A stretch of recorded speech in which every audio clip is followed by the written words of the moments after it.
Let's go Blasters, where we're going to build that community to allow for discussions while providing specifications you can relate to so you can have an educated decision on your purchases.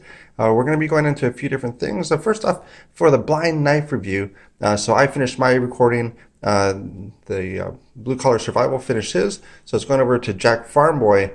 So we're going to be going through everybody's videos, and then at the end of it, we're going to be dropping all the videos at one time for that blind knife review, at least from the opinions of myself and also of Justin. It's fun, so hopefully you guys really enjoy the final product. And then also, we are going to be having an update on some steel testing. So we have a Fura, the Yobo tool, the Y-Start, and also a SOG. So thank you again to Kurt for helping out with that process. So we're going to look at this knife here. This one is going to be the Kershaw Blur. This one is the Cabela's exclusive. So for this one, we're going to start off with some of the hand sizing for it. But really, the question that I posed to you is the Kershaw Blur, is this the best production or in production Speedsafe knife? I kind of believe it to be the case for that. I mean, it's a wide variety of different steels, and then the action itself is one that I really enjoy. So for Speedsafes, I don't really care for too much. I even tried the Knockout, which is their more recent addition. So I know Kershaw is going away from the Speedsafe, but as far as a current in production Speedsafe, I think this is right up there, or if not the top for that. So let me know in the comments down below as far as what you think for that topic. So for this one, hand sizing, we're going to start off with adult female hand. So we're going to look at that across for adult female. And then we're going to look at that at an angle. And also for adult male, across. And then also at that angle where you'd normally hold the knife. So this one has a 14C28N. So that's a fairly good steel as far as really across the board. So as far as the corrosion resistance, the hardness, wear resistance, it's a very decent steel. So you see on the chart. So I'll start off as far as the corrosion resistance for the blade. And you can see that on the chart there. And then the hardness side. And then wear resistance.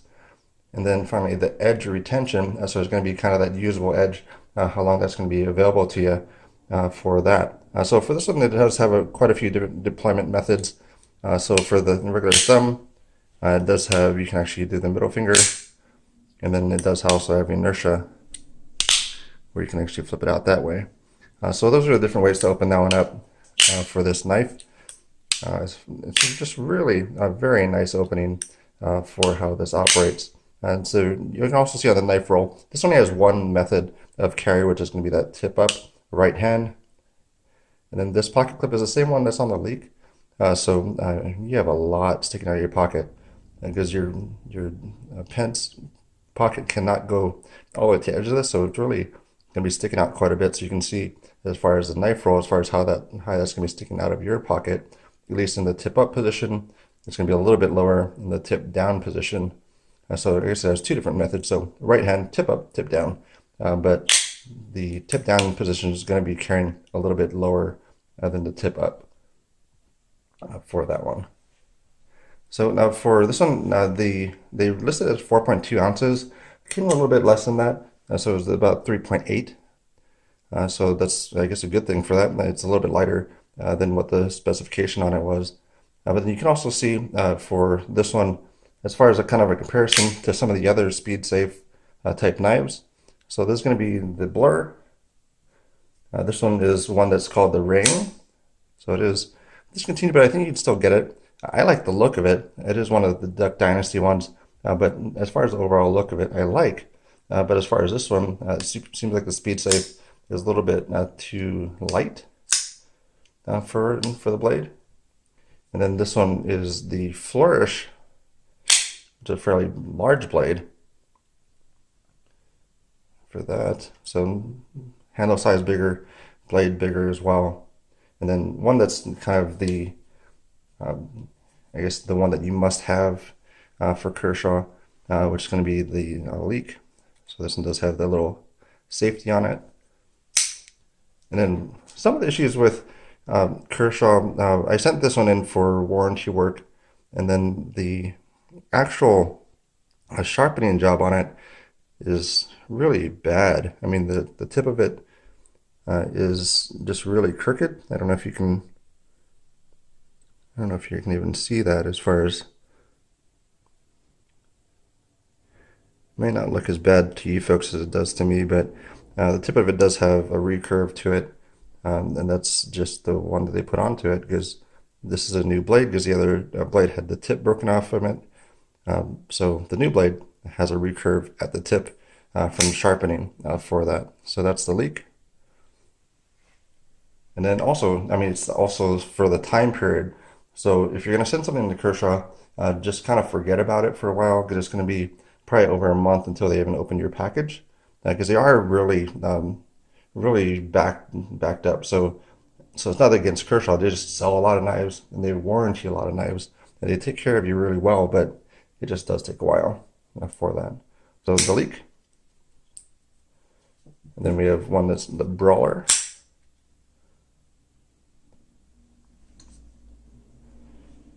And then you have the famous old dividend. So this one had the same thing. I didn't need this sharpened, but I was having a little bit of an issue, so I sent it back. They sharpened it even though it was a factory edge, and then put a recurve into the tip of that blade. So not too happy about that, but I will just do a little sharpening to it and then correct that later on. So those are different sizes for that. For now the knife, in comparison, so now this is one thing that we have for this one. You can kind of see as far as what the actual grind looks like. So we'll go into the microscope shot here. And this one is a little Carson microscope. So it's just really this device. And then I just take a picture through the lens there. So it's really inexpensive. And if you want to take a look at the grind pattern or anything really up close, that's the way to go. I believe it's under 20 bucks. And then you can pick that up right away. And then for this, for the next thing I wanted to get inputters on as well is what type of measurement do you guys prefer? So normally I have the ruler on my tablet, and then so I did find a different one that will actually give the length as well as the width of the handle. So we have the new one as far as look at the blade on that one, and you can look at the old one and then kind of compare the two to see which one you like. And then so we'll also look at the handle. And then for the sharpness test on this one came out to be about 234. 234 is still it's right at the bottom of the new high-end cutlery, the top end of the utility razor blade. So that's something that's good there. I did get in a new device from Razor Edge Systems. So just testing it out. They're not affiliated at all. I bought it at full price. But this one's called the Mousetrap. So it's basically like the steels that you would use to sharpen a kitchen knife, but it has basically the weights on it. So I passed it by twice on that. So before passing it through twice through this unit, it was at 234. Passed it twice through, and it went down to 196. So just straightening some of those serrations or the grind brought it down a little bit on the actual sharpness test, which is fairly good. So for this one, as far as the price, $69.99. It is also, again, the exclusive through Cabela's. So $69.99, you can have this knife here. Otherwise, one that I really like that's almost impossible to find is the blue with the G10 that looks kind of like a silver twill. I did find one of them, which was just a handle scale, and then the gentleman wanted $200 just for the handle, which was a little bit more than I wanted to pay for that. But if anybody has one that they just don't like anymore and want to sell it for a reasonable price, might be interested in it. But that's going to be that one that's, I'll just show a picture right there. It's pretty. But that's the one for this knife. So going back to that original question, is this the best in production currently a Speedsafe knife? And I would say yes. So for buy, borrow, or avoid, I would definitely say buy, find the steel that you like, find the handle color you like, and then pick one up. Because this, I feel, is the best Speedsafe that you can buy that is currently in production. So going back to that one, So there were some before that are currently discontinued that might give this a run for its money, but in production currently, the Blur, I think, is the way to go out of all the other ones.